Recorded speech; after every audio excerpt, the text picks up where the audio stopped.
Hello, magandang umaga mga idol. And ito, namimili na nga po tayo ng ating gagawing materyales this coming season mga idol. Ito, yan, nakita nyo naman. Ito John Bishop namin mga idol. Medyo lugo na lugo. Ito, gagamitin namin ito sa local van. Hinihiniwalay-hiwalay ko na nga po kasi nga, yun para po sila ay hindi maasawa kasi inaasawa na po ng mga lalaki dito. Ay pag lumabas po ng ng lambat namin ay naasawa rin dito sa labas. Kaya po ito, ikukulong na namin. Yan, wala po kasi kami nilagayan ng mga babae. Yung sa kabila po may malagayan kami babae, kaya lang matanda yon. Bugbugin naman sila doon mga idol. Kaya ito, hiwalay na po natin. Ito, isa po, isang piraso. John Bishop po to. Yan po, yan ay straight John Bishop mga idol. John Bishop sa John Bishop. Ano pa doon? Ay, bukas pala yan, Bin. Yan, ito na mga idol. Ito nyo naman. Yan. Counting lang po, counting tiyaga na lang ito at ito ay pwede nang gamitin mga idol. Kaya, kailangan ikulong para hindi sila maaasawa ng mga lalaki dito. Eh, sayang naman po. Kung maasawa agad ng maaga, ay mangingitlog ng maaga. Kaya ito. 6 pa lang pala yung nahuhuli namin. Ilan ba yan, Bin? 6? 6, no? Meron pa ba dyan? Parang wala na akong nakita dyan, ha? Ha? May talisayin pa dyan. May naghanap ng talisayin, eh. Oo. Meron. Tignan natin. Ah, sige. Ay, puti pa. Hindi pwede yun. Yan, ito mga idol. Ah, ito yung walang wingban, Bin. Lagyan natin ng wingban to. Yan. Walang wingban din yan. Pinagsabay mo naman para mahawakan to. Yan mga idol, lagyan natin ng wingban para iiyak to eh. Ha? Taba nga.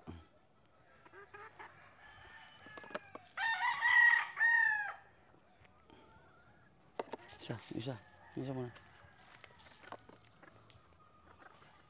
Yan dyan mga idol, hindi ko lang po pinapakita. Ito, ilalagay ko ng wingban.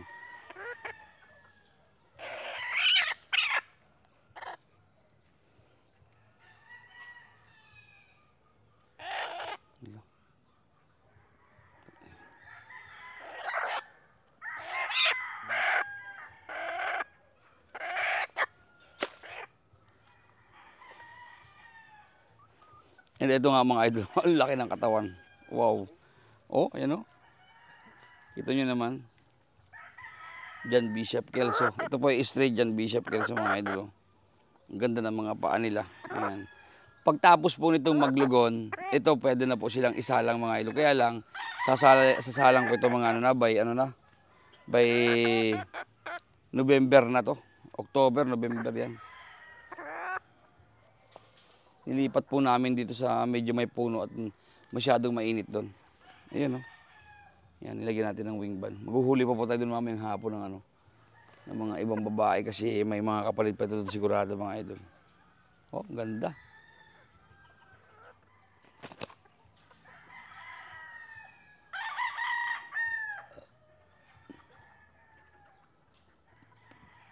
Marami pa yan, Bin. Marami pa dyan, alam ko. Anak yun natin eh. Yung bulag. Anak nun. Yung bulag po namin mga idol is yung nagbigay sa amin ng karangalan. Yun ang kagaganda. Gaganda ng mga katawan nito. Talaga pong perfect na perfect yan sa breeding natin this coming breeding season. Oh, ganda ng mga white pit po lahat. Wala pong lumabas na yellow. May lumabas bang yellow pa? Wala no? Parang wala akong nakita. Pero nagpapalabas po ito ng yellow mga to. O ganda oh. Ganda ng mga sipit-sipitan nila. Oh. Yan oh. Wow, napakagandang manok. White na white po yan o green na green. Ay dirty na dirty pit yung mga paa nila. Yan po, yung 6 na 6 na John Bishop mga idol na naipon ko na. Ang lalaki oh, kita nyo naman. Ang lalaki niyan. Yan oh. Wow. Ang lalaki niyan, mga bata pa lang yan, mga 4 months old mga idol. Kaya nga po next next month, 5 months sila, sigurado magpapaasawa na yan. Kaya dito po sa farm ngayon, hindi po kagaya dati na 6 months, 5 months, doon pa lang sila magpapaasawa, 7 months. Ngayon po, alin? Mga bata pa lang mga idol is talagang nagpapaasawa na sila. Parang tao rin po yan mga idol. Bata pa lang ay talagang umiibig na. You know? Kaya ito, ikinulong po natin para sila ay hindi makaibig mga idol yan. Para pag sila po mga babae magkasama, hindi po sila mag-aasawahan. Siyempre, walang lalaki. Kaya po, yun, talaga pong kailangan nating ihiwalay. Tapos yung pong mga iba dito na mga kapatid niya, marami pa naman pong kapatid dyan ng mga John Bishop mga idol.